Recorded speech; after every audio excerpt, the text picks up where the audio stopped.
But I spoke to one of the residents who was actually evicted from this hotel. Now, he was on a long stay, OK? So he was basically there, he'd work there and get to see his kids at the weekends because that gave him technically an address, right? OK? So he does suffer from mental health issues. We have chosen to hide his identity, but I just want to warn you, ladies and gentlemen, this is moving stuff. Here's what he had to say after being evicted.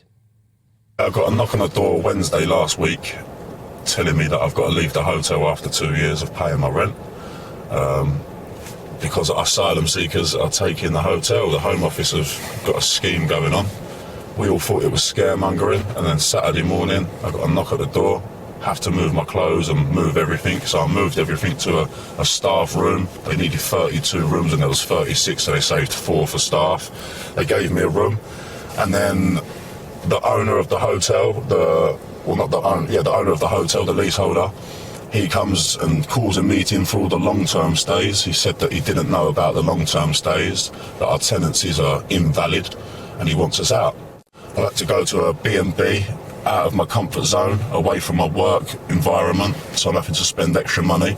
And now I can't see my children because the B&B don't allow children. In a nutshell, as a result of this hotel, supposedly anyway, about to accommodate asylum seekers, they've now made British citizens homeless and unable to see their kids. Look, they've made them intentionally homeless because they've made a signed letter saying that we have voluntarily left the hotel. Is your mental health all right now? Has it been made worse? Mate, I've got PTSD, body dysmorphia, anxiety and depression and borderline personality disorder. It's ruined me. If you look at my face now, I've got bruises all over my face where I've self-harmed myself last week, punched myself 50 times in the face. As a result of this? As a result of this, I could break down crying now, bruv. Ruins me.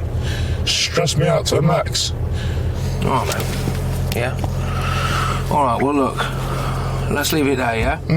All right. Are you okay? No. It's just stressful. It's just out of order.